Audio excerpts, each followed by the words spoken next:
توحید میں خطابت کی طرف آگے بڑھتے ہوئے میں تقریر کے لیے ایسے شخصیت کو دعوت دینا چاہتا ہوں جس کا نام اسم گرامی محمد سعد سلمہ آئے اور خطابت پیش کرے۔ السلام علیکم ورحمۃ اللہ وبرکاتہ۔ وعلیکم السلام ورحمۃ اللہ وبرکاتہ۔ الحمد للہ کفا وسلام علی عباده الذین اصطفى، اما بعد فقد قال اللہ تبارک وتعالی فی القرآن المجید والفرقان الحمید: اعوذ باللہ من الشیطان الرجیم، بسم اللہ الرحمن الرحیم۔ ذلك الكتاب لا ريب فيه هدى للمتقين، وقال النبي صلى الله عليه وسلم: خيركم من تعلم القرآن وعلمه۔ مسلمانوں نہ گھبراؤ، خدا کی شان باقی ہے۔ مسلمانوں نہ گھبراؤ، خدا کی شان باقی ہے۔ ابھی اسلام زندہ ہے، ابھی قرآن باقی ہے۔ صدر محترم، اسٹیج پر رونق افروز بزرگان دن اور حاضرین جلسہ، آج کے اس محفل میں اور آج کے اس مبارک اجلاس میں میرا موضوع سخن دنیا کے سب سے بڑے پاکیزہ کتاب قرآن پاک ہے۔ ہمیں چڑھتے سورج کی طرح یقین ہے کہ اس کا ایک ایک حرف سچا اور صادق ہے۔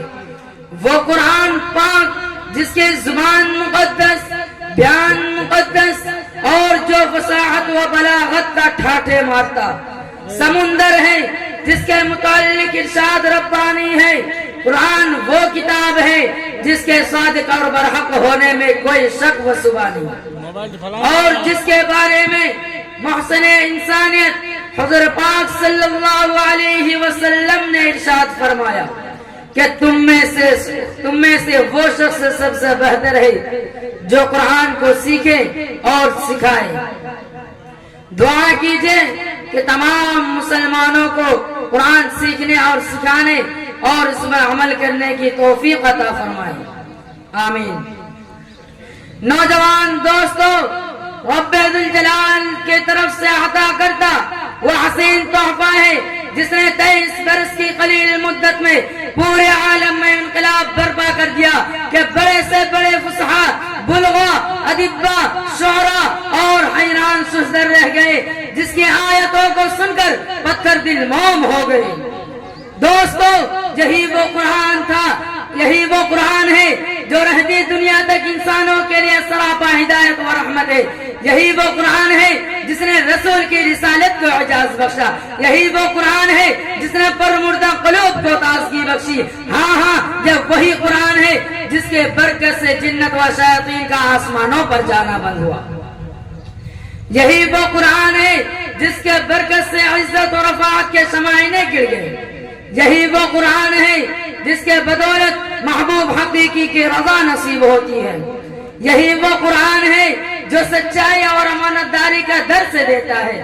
یہی وہ قرآن ہے جس کی بدولت عمر فاروق رضی اللہ عنہ کو ایمان نصیب ہوا۔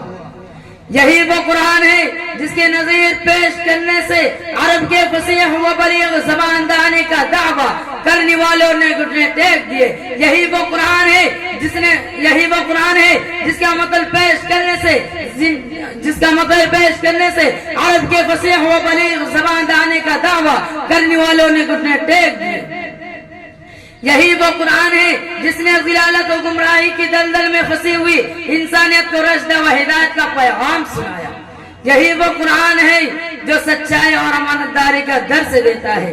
یہی وہ قرآن ہے جس کے برکت سے اجڑے چمن بہار پیدا ہوئی۔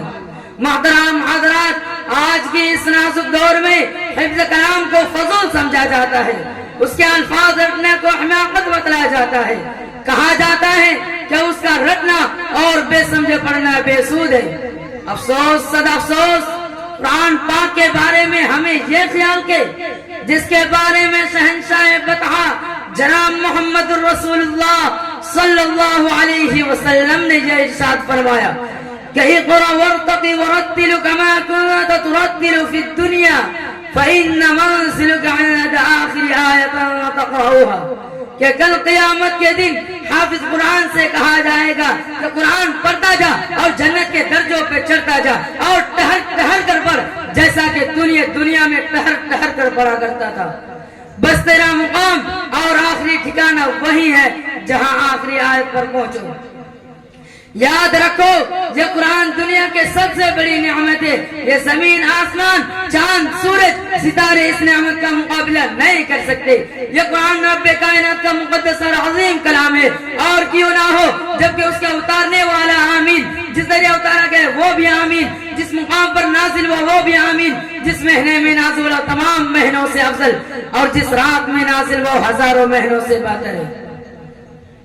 اللہ کا پاکیزہ کلام تمام کلاموں سے افضل اور برتر ہے. حدیث پاک میں آتا ہے فضل کلام اللہ علی سائر الکلام کفضل اللہ علی خلقہ, کہ اللہ کے کلام کو سب کلاموں پر ایسی ہی فضیلت ہے جیسے کہ خدا تعالی شانوں کو تمام مخلوق پر اللہ کا دلارا خدا کا پیارا نبی ارشاد فرماتا ہے کہ جس نے قرآن پڑھا اور اس پر عمل کیا اس کے والدین کو کل قیامت کے دن سورج سے بھی زیادہ روشن تاج پہنایا جائے گا. غور کرنے کا مقام ہے جبکہ اس کے والدین کو اس غیر قدر انعام سے نوازا جائے گا تو خود پڑھنے والے کے مرتبہ کا کیا عالم ہوگا. حضرات قیامت کا میدان ہوگا اور ایسے 10 آدمی جن کے لیے جہنم واجب ہو چکی ہوگی. حافظ قرآن اپنے بارگاہ میں سفارش کرے گا, پروردگار عالم اس کے سفارش قبول کرے گا اور اس حافظ قرآن کی برکت سے اس کو نجات عطا ہوگی.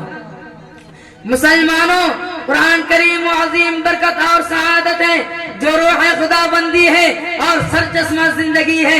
وہ عرب قوم جو پشتہ سے مردہ چلی آ رہی تھی, دنیا جس کو دلیل اور حقیر جانتی تھی, کوئی ان کو اٹھ کے مینگنیوں میں کھیلنے والا سمجھتا, کوئی ان کو جہل عرب کا خطاب دیتا, کوئی ان کو جاہل مکہ دیتا.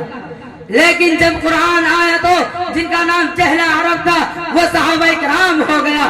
جن کو نفرت سے یاد کیا جاتا تھا وہ رضی اللہ عنہم و رضوا عنہ کا اعزاز ملا.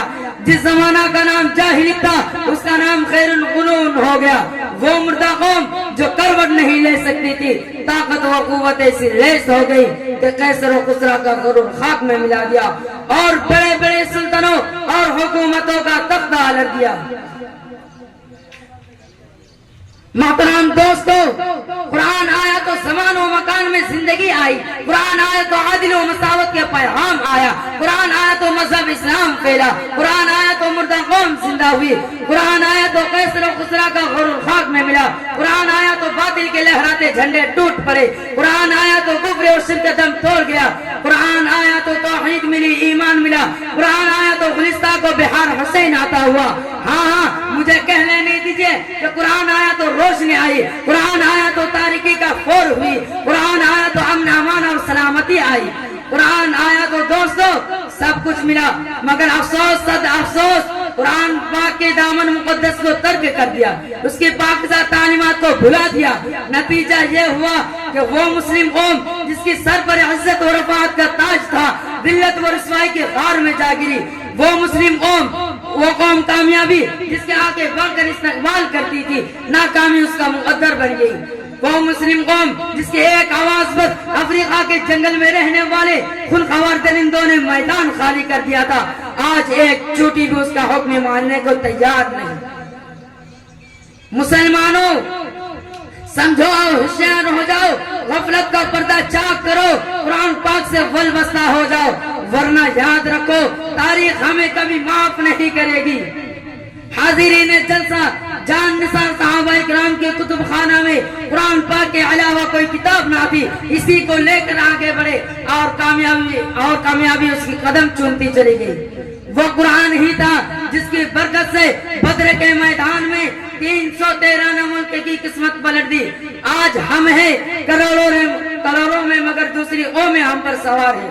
جان ہماری محفوظ نہیں, مال ہماری محفوظ نہیں, عزت و آبرو سے ہماری کھلواڑ ہے, نہ ہماری مساجد محفوظ ہے نہ ہماری مدارس محفوظ ہے. ظلم و ستم کی چکی ہمارے لیے گھوم رہی ہے. مسلمانوں ایک دور وہ تھا کہ مسلمانوں کا مقابلہ حمان بن ولی سے ہوتا ہے. اس دشمن خدا اور دشمن رسول کے پاس طاقت و قوت ہے. 60,000 فوج کا لشکر جوان ہے. مسلمانوں کا فوج 10,000 ہے.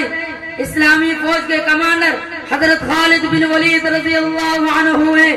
مسلمانوں کو اس کا بھی کوئی علم نہیں کہ دشمن کے پاس کتنا فوج ہے. مشورہ ہوتا ہے. حضرت خالد بن ولید رضی اللہ عنہ سے کہا جاتا ہے کہ آپ 300 آدمی لے کر جائیے اور پتہ لگائے کہ دشمن کی فوج کہاں ہے, اس کی تعداد کتنی ہے اور اس کے پاس سامان کیا ہے. صحابی رسول صلی اللہ علیہ وسلم کی ایمانی قوت دیکھیے.